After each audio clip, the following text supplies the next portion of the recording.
کہتے ہیں اور پھر ڈٹائی کے ساتھ یہ بھی کہیں کہ ہم مسلمان ہیں اور غیر احمدی کافر ہیں. یہ بڑی ڈٹائی ہے. اپنی ڈٹائی کو بھول گئے. تم نے کتنے فتوے لگائے ہیں باقی مسلمانوں پر؟ کفر کے فتوے تو تھے جن کی باتیں میں پیچھے پیش کرتا رہا ہوں، اور ایسے ایسے سخت فتوے تمہارے اپنے ساتھیوں کے لگائے ہوئے کہ مرزائیوں سے بھی بڑھ کر کافر، اشد اشد اشد ترین کافر. تو ڈٹائیاں اگر سیکھی تو تم لوگوں سے سیکھی ہیں.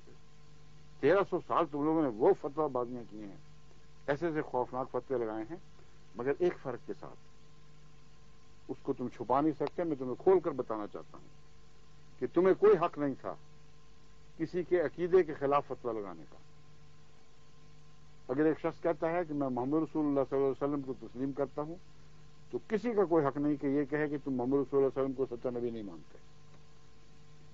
اس پہلو سے آج تک یہ بات احمدیہ نے یہ نہیں کہا کہ جو کہے میں محمد رسول اللہ کو سچا مانتا ہوں، ہم کہتے ہیں وہ جھوٹا مانتا ہے. جو کہے میں مسلمان ہوں، اس کے مذہب کا کوئی اور نام رکھا جائے. احمدی مسلمان، غیر احمدی مسلمان، احمدی مسلمان، غیر احمدی مسلمان، اتنا زیادہ کثرت سے ہمارے لٹریچر میں یہ محاورے بھرے پڑے ہیں کہ کوئی آدمی ذرا سے بھی آشنائی رکھے تو جان لے گا کہ مسلمانوں کی دو قسمیں ہیں. ایک وہ جنہوں نے مسیح موت کا انکار کیا ہے، اور ایک وہ جنہوں نے نہیں کیا. ہم جب کفر کہتے ہیں تو ہم کہتے ہیں اس کفر کی بات کرتے ہیں جس پر تم فخر کر رہے ہو. ہم کہتے ہیں تم نے مسیح موعود کو جو خدا کی طرف سے بھیجے گئے تھے کافر قرار دے دیا، اور اگر یہ سچا ہے اور جیسا کہ ہم مانتے ہیں تو ہمارے لیے چارہ نہیں ہے سوائے اس کے کہ مانے کہ اس کروا دیں اخبار میں. وہ سچا مسلمان ہوگا.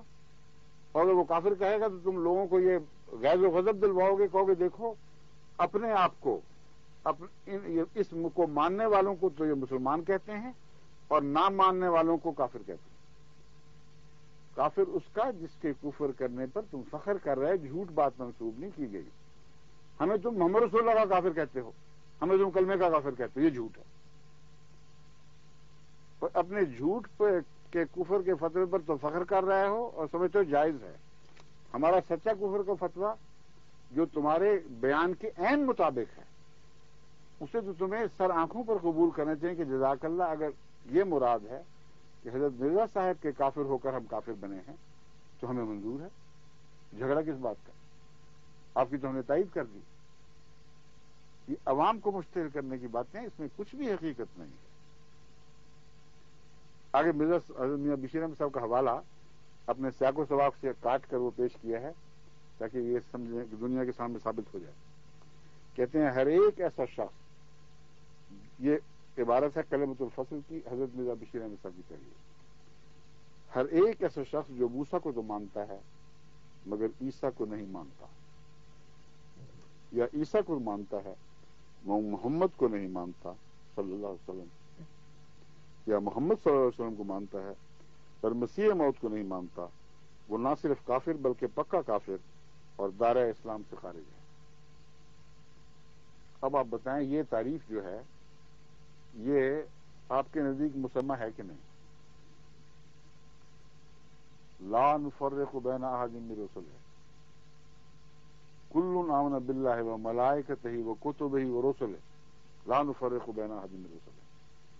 آپ خود یہ درس دیتے چلے آئے ہیں مدتوں سے کہ اسلام کی تعریف میں یہ بات داخل ہے کہ جب محمد رسول اللہ صلی اللہ علیہ وسلم کو مانے تو موسیٰ کو بھی مانے اور عیسیٰ کو بھی مانے، اور جو ان میں سے ایک کا بھی انکار کرے گا تم خود کہتے ہو دائرہ اسلام سے خارج ہے. اور مسیح موعود مرزا غلام احمد کا کئی لفظ نے لکھا ہوا، جھوٹ بولتے ہو. حضرت مرزا بشیر احمد صاحب بڑے محتاط تھے اپنی تحریر میں، انہوں نے تمہارا عقیدہ تمہارے لفظوں میں بیان کر دیا. جو مسیح موعود کو نہیں مانتا وہ بھی دائرہ اسلام سے خارج ہے. اب بتائیے کہ آپ کو میں نے ابھی سوال کیا تھا، آپ بتائیں مسیح موعود کا جب بھی آئے گا جو انکار کرے گا وہ مسلمان رہے گا؟ یعنی قولاً تو ہم اسے یہ حق ضرور دیں گے، ہر انسان کا فرض ہے اتنی شرافت کا نمونہ دکھانا کہ جو کوئی منہ سے کہتا ہے میں یہ ہوں اس کا انکار نہ کرے، اس کی حقیقت کھولے.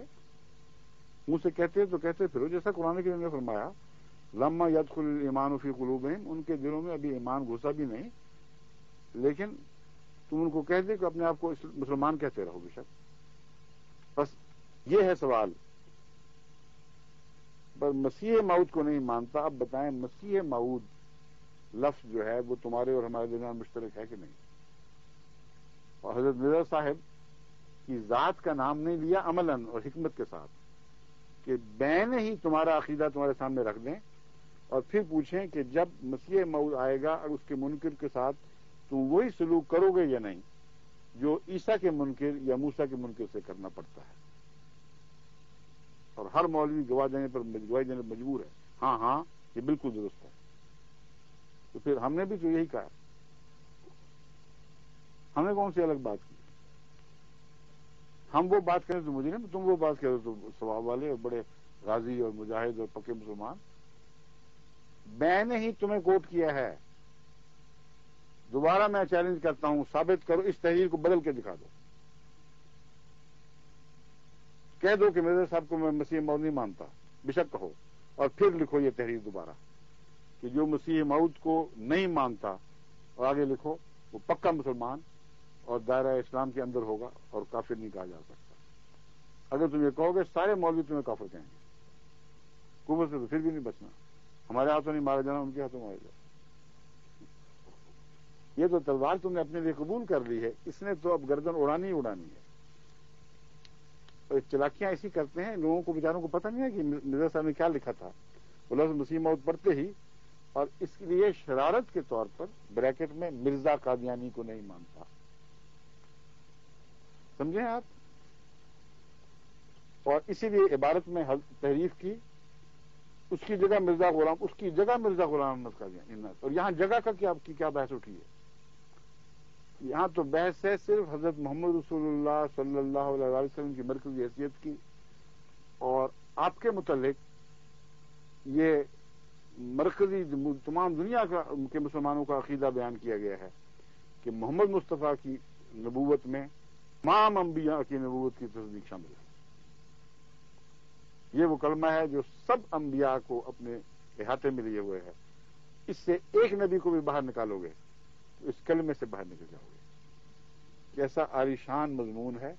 اس کو مروڑنے توڑنے کی خاطر مرزا غلام احمد قادیانی کو اپنے لفظ طرف سے لکھا اور پھر بریکٹ میں لکھنا پڑا، یعنی مرزا قادیانی کو نہیں مانتا. صرف مسیح موعود کی بحث ہے. اگر مرزا قادیانی مسیح موعود ہے تو پھر ضرور یہ بات تمہارے حق میں ثابت آئے گی. اگر نہیں ہے تو تمہیں فرق کیا پڑتا؟ پھر تم پر کوئی حملہ نہیں ہوا، کیونکہ مسیح موعود کو تم کہتے ہو ہے ہی نہیں، تو ہم کہاں سے مانیں؟ ظہور مہدی آخر زمان